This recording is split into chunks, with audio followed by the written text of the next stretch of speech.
At Parsons, you were talking about the power of what you can do with a smartphone. You said internet and smartphones have changed cartography completely. Can you explain this a little bit?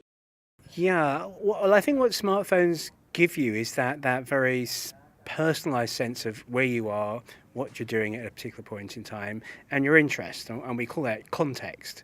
So the context means that you or I, standing in the same location here in Amsterdam, will be interested in different things and different views. Paper maps don't have the ability to offer that different context. So a paper map is the same for everybody.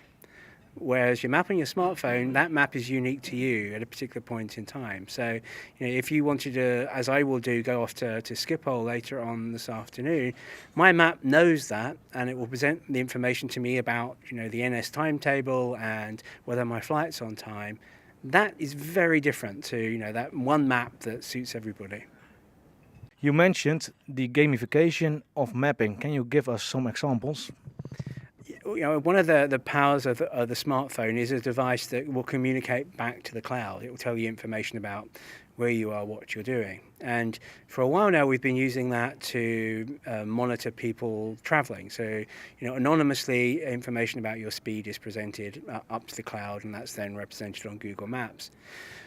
But sometimes you want information that is more detailed than that, it's more specific. So we have an application called Waze that allows you to actually annotate the world around you, to say, okay, well, there's a roadworks here, or there's been an accident here, or there's more than the usual congestion here, and actually put a tag on the map. And the more tags that you make, the more points you get, and you work your way up through the leaderboard.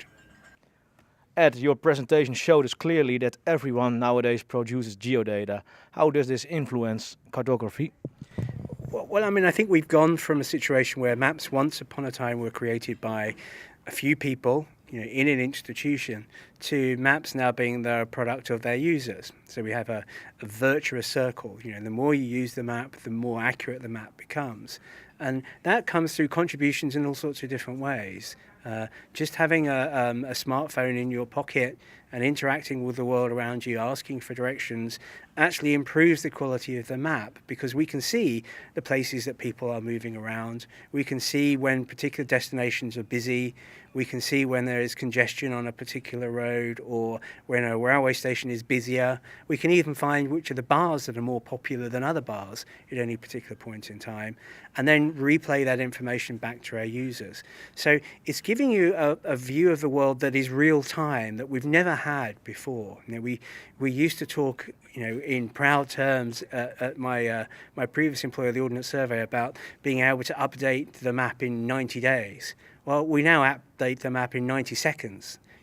We have a new map of the Netherlands every 90 seconds that reflects the world as it is at that particular point in time. And that comes largely from people's contributions.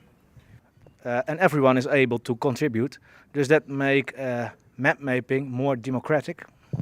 I think it makes it more democratic in some terms, in that it's easier for you to create a map, easier for you to contribute, easier for you to share the map.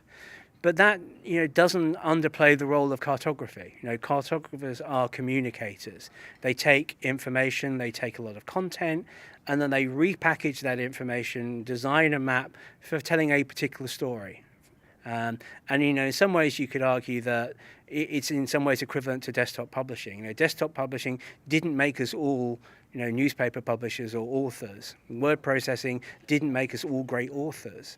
You still need those skills in storytelling, and in a geographical sense, storytelling is about writing maps. So you need to create a map for a particular purpose. That need hasn't disappeared, and in many ways you could argue that we're actually having a deficit of those cartographic skills, where it is so easy to make a map now. If you don't have the skills to say, well, this is what's important for this particular map, the map might be misleading. We're moving towards computers. Ed, you sort of are predicting the end of the computer. We are moving towards sensors, you said, if I understood it correctly. What impact will this have on our society? I think we're moving away from computers in the traditional sense of it being a box that you have on the table with a screen and a keyboard, and instead we will be interacting on a day-to-day basis with smart devices around us. People call this the Internet of Things or the Web of Things, and it basically just means that the devices that we carry around with us will be sensing much more about the environment around them, and then interacting with that environment as we move through it.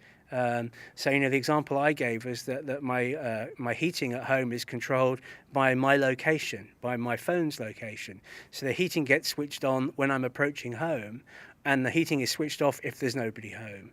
And it's that interaction between devices that are all connected to the cloud, all connected to the internet, that will mean that the traditional computer interface will become less and less relevant. Technological developments will have a fundamental impact of how we interact. Is there still a role for the geospatial industry? Oh, absolutely. I think these are the great days of the geospatial industry, and I know sometimes it might not seem like that, but actually, much of what is developing in terms of these consumer-facing technologies, the Web of Things, analytics and big data. A lot of it is founded in geospatial technology. Fundamentally, everything that we interact with is at a location in space. So a lot of the basic principles that we as geospatial professionals understand are increasingly important. They're important in all sorts of different realms, all sorts of different application areas, but they form a very small part of those different application areas.